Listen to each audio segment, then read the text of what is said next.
is your place. This is where you'll serve America best. Your future's in the sky.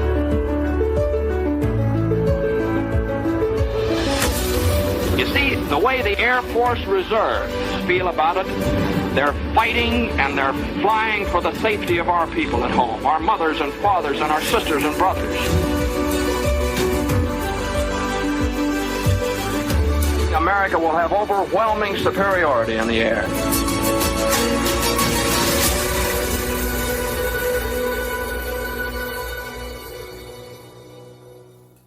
Hey everybody, this is Colonel Ghormley. Yeah, this is I'm Chief the Wiseman. 507th Air Refueling Wing Commander.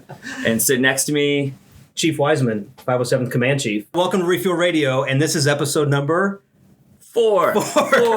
Yeah, see, we've had so many, I can't keep up with them all. I know. And I've heard we've got a lot of listeners. I had one person call me and say that they listened to the full episode. I have one person say they listened to the full episode, which makes me think that there's a lot of people out there that just haven't called me yet. I'm sure there's a lot of people that listen to the full episode. Yeah, since the last episode, a lot has happened. And this is going to be released for our February UTA, so prior to our February UTA. Correct. Which is really happening at the beginning of February. It's almost happening in January. The dates are the 1st of February, 1st and 2nd. And I think March is the same way. Right. I think March is 1st and 2nd. Yeah. Normally it falls roughly on the first weekend, which this is, but literally on the first day.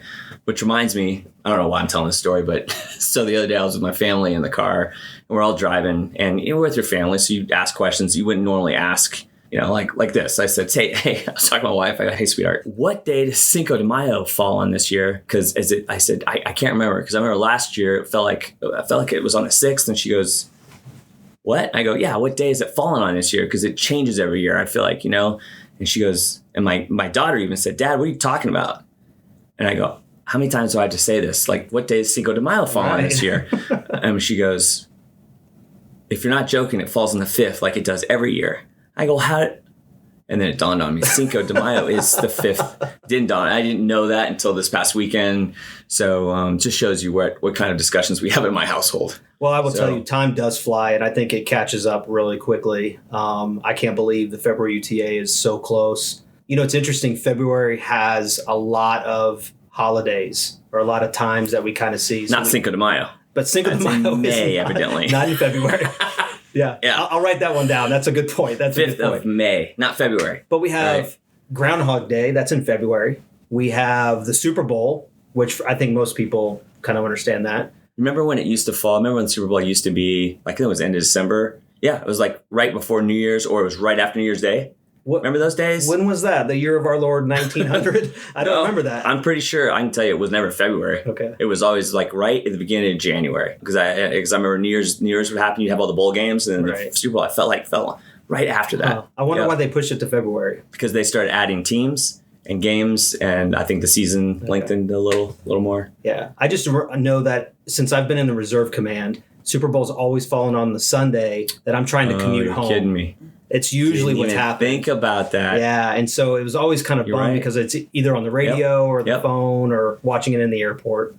Yeah. That's wild. So I've not had a commute. Normally, I've lived within driving distance of the base that I've been attached to, and I've not had to fly to commute. Right. And that is a great point. That probably applies to so many of our people, because we come, when I say we, the Okies, our wing has 28 states represented, and that's a lot of flights. That's right. Home, which means people are going to be missing the Super Bowl. Wild. Thank you for mentioning that. And if the Detroit Lions get into the Super Bowl this year, I may get to miss it. I'm not really sure. But you know what's the guarantee? Okay, I'm sorry, why did the Detroit Lions win? That's just a team that I love. Oh, I was like, where did that come from? It's like the Cinco de Mayo story. What? But I will but I will tell you a guarantee that who's not going to probably make the Super Bowl. If you say the Cowboys. I was going to say the Dallas Cowboys. Yeah. So I was born Super Bowl Sunday. Yeah. Dallas, Pittsburgh. 1976. I was supposed to be Bojan Ghormley. Bojan. That was my name. Can you... Bojan Ghormley. I think B-O. Not even a cool B-E-A-U, like French Bojan. I was going to be like redneck Bojan, which I'm okay with. I grew up in East Tennessee. But so the story goes, we're in the hospital, Richmond, Virginia, Dallas, Pittsburgh. I'm born, and my dad immediately hightails it out and goes to the game, to the TV, because they didn't have TVs in the rooms then. Didn't come back for 2.5 hours right after the delivery.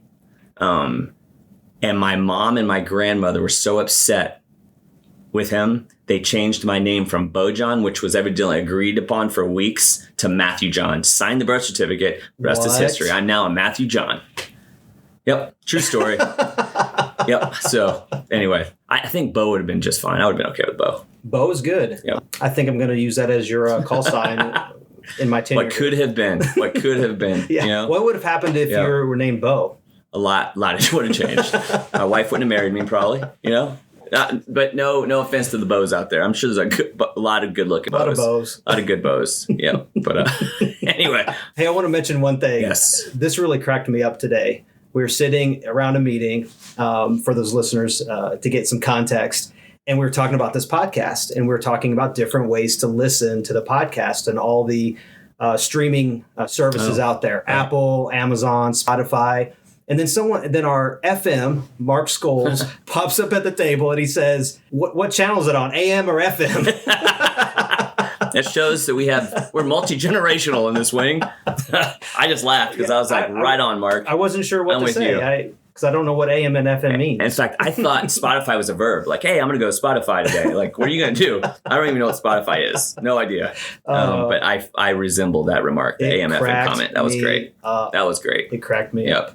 I bet a lot of the kids these days don't even know what AM is. Yeah, you know? I don't know that answer. Yeah. I don't even know if there's the station on the in the car anymore, to be fair. But I'm going to go try it out after this podcast. Yep. But speaking of amazing things, that wasn't a good transition. I was trying to bring Sharon in. Well, we're going to keep, I was going to bring you. We're not going to edit that portion, though. I was like, perfect segue.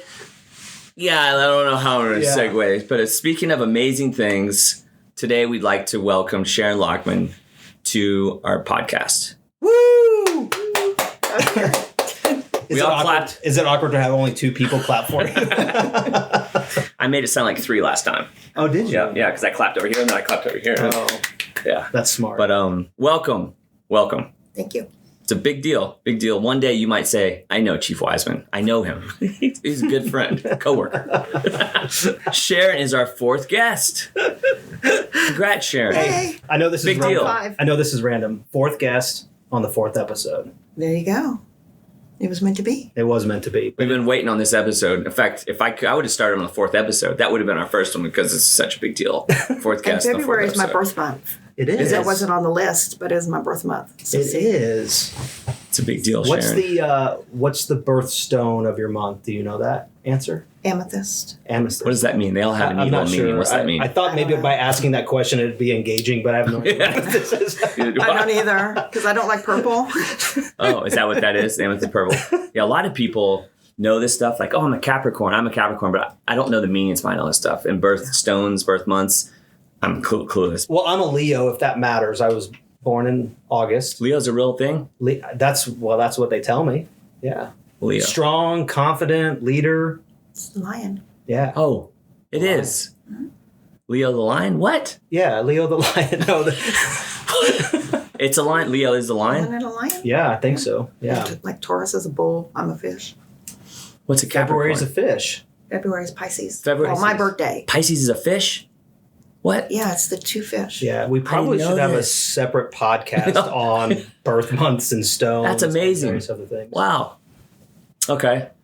Well, it's really great to have you here, Sharon, and I'm really glad you've made some time to come out to the podcast and entertain at least the 5 listeners that we do have. Okay. Right? That's 3 of us. If you bring your family, more. Sharon, we'll have probably 7 by next podcast. Yeah. So thank you, Sharon. Yeah, I'll forward it to him. And what's interesting is that some of the guests that we've had on this podcast, up to you, and this isn't something that we planned, but everyone seems to be retiring, right after. So I think that's kind of an omen. So this is to all the future guests on Refuel Radio. If we choose you, we're not expecting you to retire or leave this wing or leave the Air Force Reserve. It's not a requirement. It's not a requirement. This is just kind of circumstantial. But that being said, tell us a little bit about yourself. Before we went on air, you kind of talked about you being here since 1988. Is that correct? That is correct. Yeah. So tell us a little bit about yourself and what brought you here to Okie Nation. So I'm an Air Force brat. My dad retired here at Tinker, and we stayed. So I think I always thought about the military because we were part of it. but I didn't like that notion of the Air Force or anybody telling me where I would or would not live. Right. So my brother left active duty, came to the reserves, and I'm like, wait a minute, I could be in the reserves and still stay home. And so I did it. So I enlisted in January of '88, and I've been at the 507th this whole time.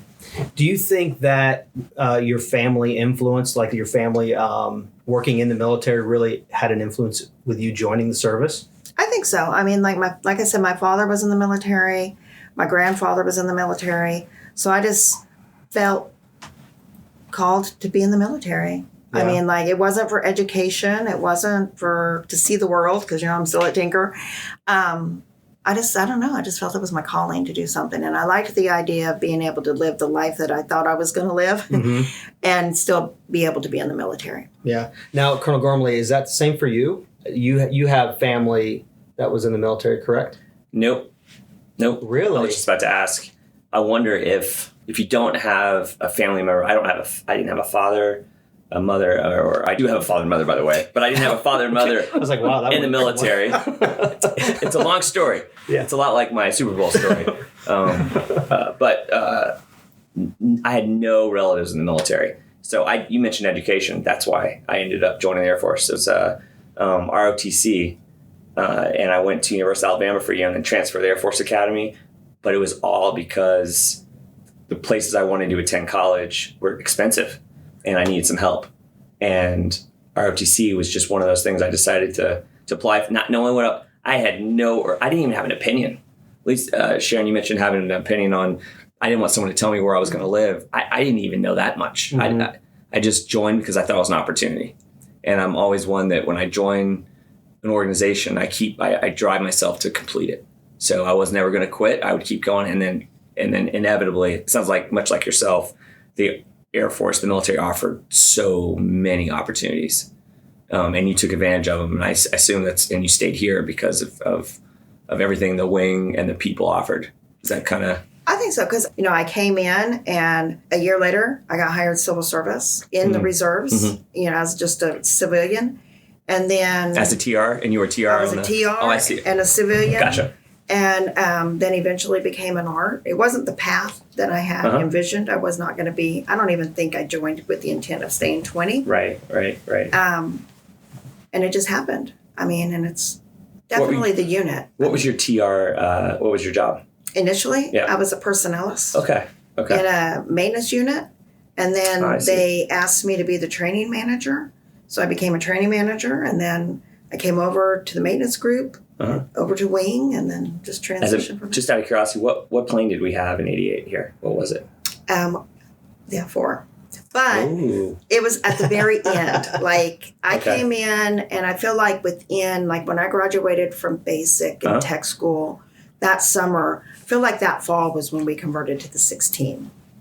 And then I worked in maintenance when we converted to the 135s. Wow, you were here for 3 airframes. Yeah. That is amazing. It's pretty cool. Did you see a big personnel change when you went from fighters to heavies? Did you see a lot of cooler faces, a lot of cooler people coming in when the tanker showed up?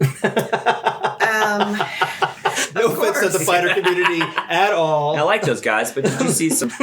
It was a calmer group of people. Calmer group. I mean, like, I wasn't really involved in stuff back then, but it was a calmer. The stories were different when we got tankers. Yeah. Now you were born and raised in Oklahoma?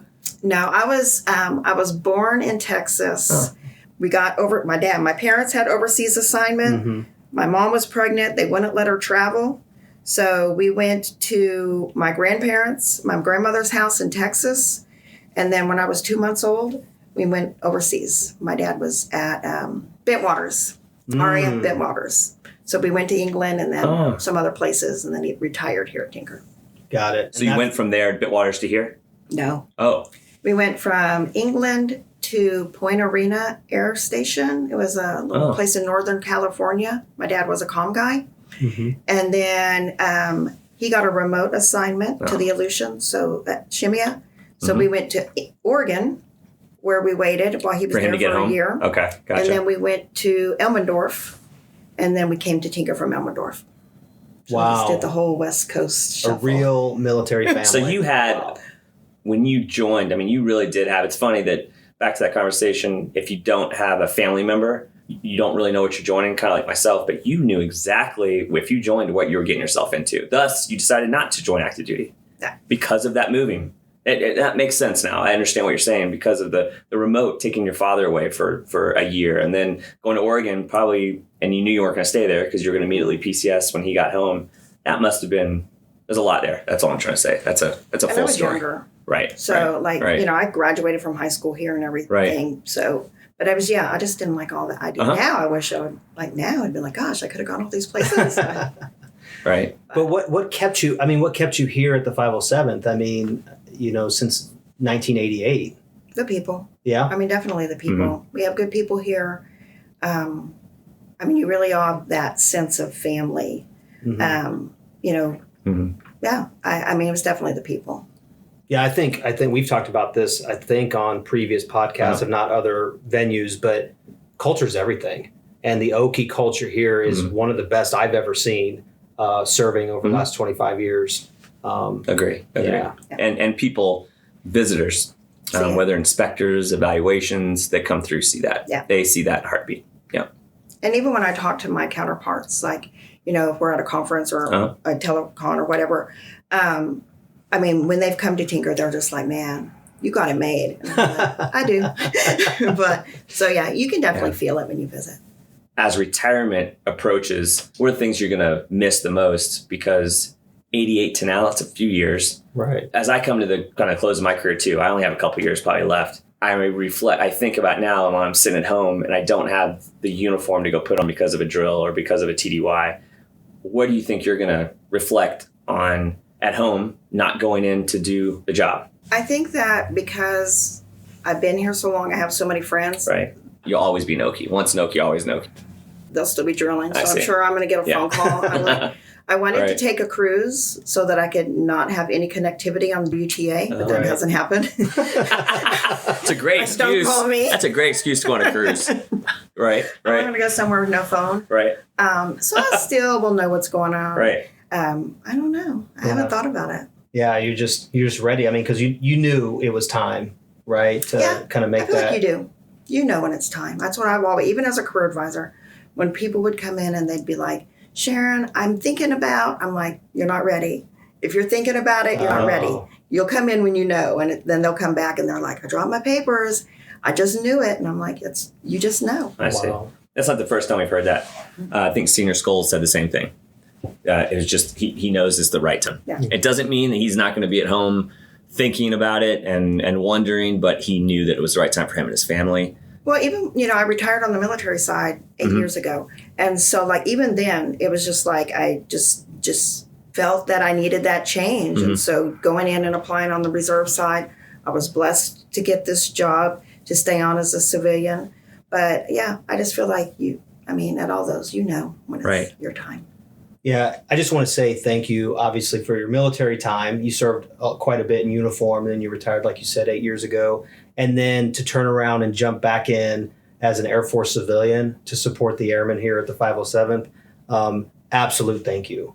It is always a service to jump into the DOD, into the military, and help. And even as we appreciate our civilians that tirelessly work every day, Monday through Friday for this mission. I can't thank you enough. Her position in particular goes more so than just the regular, the civilian that comes in, but Airman and Family Readiness. That position in itself is a whole nother level of taking care of airmen. But tell us about how has taking care of families changed? I would love to know that because I think that's as I reflect back to Strategic Air Command and back when we had fighters, as tough as those guys are. As we get through to today, how did taking care of families change? How has that message changed over the years? As a reserves, it's changed so much because, like we had talked about before, it was just, TRs, a couple people that came in on the weekend and kind of ran things behind the scenes. The first Gulf War, you saw a lot of activity. I think that's when it started to grow, when we had this, after post 9/11 is when you started seeing it grow. But again, still at that time, it wasn't a full-time office. It wasn't until 2016 that they brought it on, I think, because of the TAP, pushed having to have that full-time presence. And then it's just grown from there. Yeah, and for our listeners, TAP is? The Transition Assistance Program. Correct, okay. Yeah. Okay. And the reason I asked that question is because you mentioned it, the Gulf War. Because you had Vietnam and then you had years of some smaller conflicts, but nothing as significant as the Gulf War in the early 90s. And then you had some time still ONW, OSW, but no big until we hit 9/11. Then our deployments, they went so fast, and it really has not stopped since then. Right. Taking care of families has become a significant objective of our leadership and of the wing, because we all know now with this tempo, this battle rhythm that we live now, without the families, the members just can't keep going. Absolutely. You have to have the family support. So that's why I asked that question, because as we continue down this operational tempo, your office has become more and more and more of importance. It has, because there isn't a leader out there, or a member for that matter, that's been in for a significant amount of time that doesn't understand it's the family. And in particular, when you're at a retirement and the spouse comes up on stage and gets that pen, we all in the back of our minds are saying that individual should be getting more than just a pin on their lapel, because that's the foundation that keeps the family chucking while the members deployed. I think too, because even when Sergeant Scholes, when Senior Scholes retired, he had thanked his kids. I thanked my kids when I did my retirement, because it was like, you come into the military, you make that decision for whatever your reason is. And then in theory, you find somebody, you get married, they buy into the Air Force. Right. So I'm going to do this. That's happened in my house. Yep. And then you have kids and they don't have a choice. You're right. They're That's stuck. a great point. That's a great point. So, they make that big sacrifice, because it's like you were just doing because, we made you. Yeah. Do you have a story in mind, actually, over the many years of how you've impacted a family, or there was an event you were at that you were just so excited about, and you saw the joy on kids' faces, or the families were getting connected? Is there like a particular event that you can recall that you really enjoyed? Cinco de Mayo, maybe on the 6th or 7th of last year. Well, I am a Mexican American, so we celebrate Cinco de Mayo every day. There you go. So probably kudos. The kids understanding deployment ops. Oh, right. I think that's the big one. We partnership with active duty to do that. My kids did that. Yeah, and you did it to this day, year. they loved it. Absolutely loved it. Because it just, gives them a little bit of understanding. And when you have them go through that, processing line, so they understand, okay, this is what, my parent has to do. They deploy, do some obstacles, and then have the welcome home for them. So to kind of give them that feel.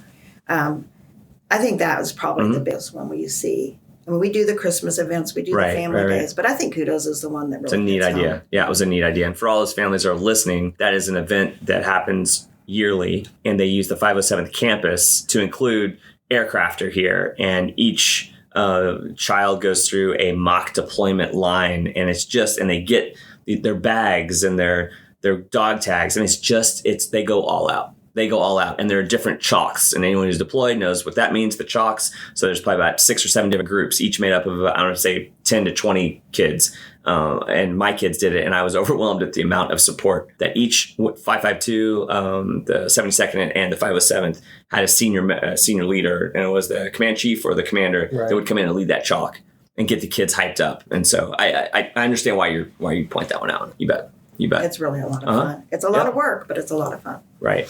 What challenges do you foresee in the future with family support? Meaning, I would anticipate these deployments to continue. Mm-hmm. Where are the areas that we should be focused on, or challenges do you see? I mean, money's always going to be something. We always need funding. We always need resourcing. But where do you see the biggest?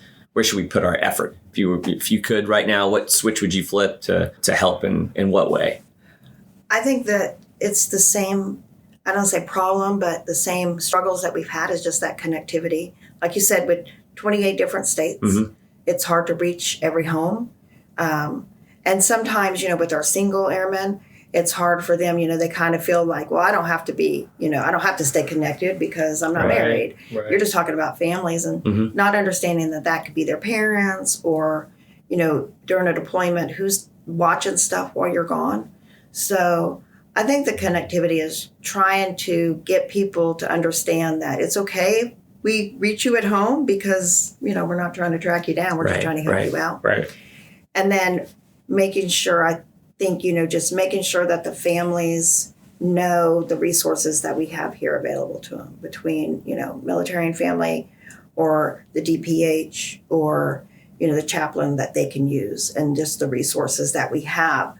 And if we, I usually will, when we talk about mental health, I'm always like, well, we have our DPH, but maybe you don't want your business in-house. So we have the MFLACs or the military family life counselors that are available to you. But, you're not at Tinker. Well, we have Military One Source. So understanding that even if you're not at Tinker and you can't come to the base to do it, we can find things. We can find places in your community, things that are close to you, maybe a base that you're closer to, things like that. So, well, if I could put in a plug, because you kind of mentioned our DPH and bringing help to our members, over the next few months, we're going to be test trialing a mental health application on our phones. Right. And I'm going to be asking for volunteers. It's one of the few ways that I found that connectivity you just mentioned between the 507th campus and family here and our members that are in those 28 different states.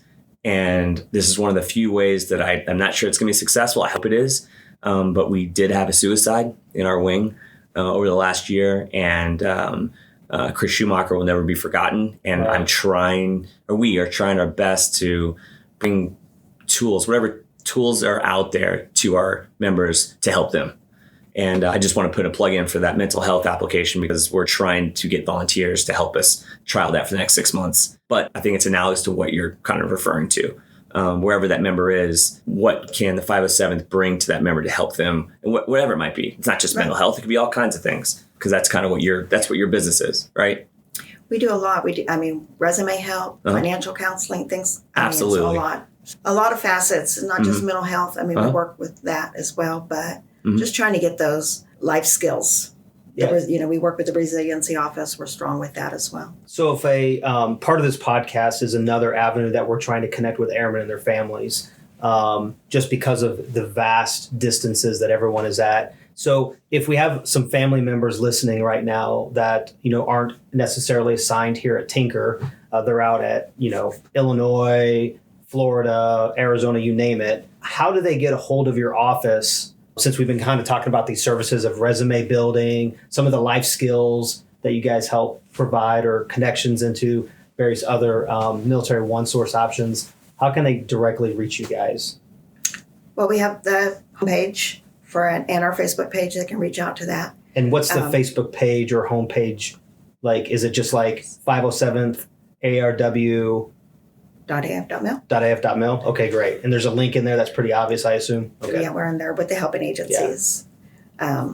I don't know. They managed to find us because we get a lot of phone calls. Okay. Yeah, I just want to make sure that everyone kind of knows I can go on the website or go on whatever app, you know what I mean, and then reach out directly to your guys' office if they're like, I need help with a resume. Right. I can't find a job. And this is for family members too, right? That's correct. Yes. Yeah. Okay. Okay. Just so family members know this. Okay. Yeah. Retirees. Okay. Military and Family Readiness is we take care of all branches and military members, veterans, all retirees. Branches? Yes. So do you also do stuff like with LinkedIn? So like, for instance, I have a profile, but I've also had to go get some help on refining it a little bit. He's a big deal on LinkedIn if you haven't looked. Yeah, right. It's easy to find him. But those are kind of things that you guys kind of navigate and help them with? We don't have, in the 507th, we don't have classes, but the active duty actually has a LinkedIn class. Yeah, so you can at least direct them to the right agency to help them find a job or get connected. Okay. And we have a really good working relationship with our active duty counterparts and then with our Air National Guard out at Will Rogers. So, we offer classes on LinkedIn or resume. That's great to know. I didn't know that. Yeah. That's really great. That's great to know. And there are so many positions on this base, on the civilian side especially, with the OCLC and the AFSC. Our 507th is a smaller entity on this base. And there's so many opportunities here that when I say we, the family readiness or our wing can help them with. Yeah. That's important to know. So given your longevity here at the 507, what is something you want us to all know about family connections, and how do you think it contributes to our ability to be ready now? I think especially when we talked about the ops tempo that we have now, that's not going to go away. Mm-hmm. And just reaching out, understanding, I think the most important part for anybody, any supervisor, any person, is just getting to know the people that are around you. Mm-hmm. Getting to know your coworkers, getting to know the people you supervise, so that you have an understanding of what their family needs are, and you build that relationship that if they have a problem, that they're coming to you before it becomes a crisis. Oh, yeah. Because we get a lot of that. And just relaying the resources that are out there, or how you can. If I don't know the answer, and there's a lot of answers that I don't have, I'm going to reach out and find someone and make that connection that way. So I think that's the big part, is know your people and, just get a feel, because it is difficult when they live 5 states away. Well, that's really great. This is good information, and I'm hoping that, if folks are listening or even happen to stumble onto this particular episode, if they're in need or want some kind of connection, that they're going onto that website, our Facebook page, and they're making contact we have the with your resources. agency. That's it. Absolutely. We have the resources to help, regardless of the situation.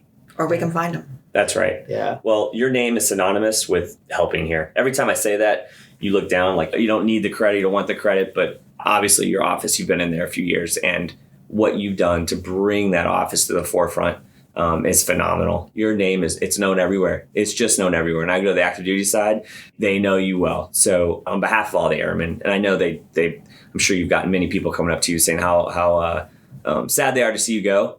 But like you said, if you know it's time to retire, and go on a cruise and get away, then it's time to retire and go on a cruise. Right. But on behalf of everyone, thank you so much. You're one of the first folks I met here was you. And you are the epitome of why this place has the culture it has. Yeah. Truly, you absolutely are. Yeah. Thanks It's again. been great to be here. Yeah. Thanks again for being on this podcast. Thank you. Yeah. You're welcome. So this is episode 4. It's another successful episode. We probably picked up a good 2 or 3 listeners. So I can only imagine what the next episode's going to do. But it's always a pleasure to be here. I'm glad we're doing these. This has been it's been a fun time getting these together. So all right. Well, look forward to next episode. You bet. Thanks so much again, Sharon, for coming, and God bless and good luck in the future. Yeah. Okay. All right. We will see everyone on the flip side. Number 5's coming shortly. We out. See ya. And this war we're fighting today and tomorrow and the next day until we win is a war of the air.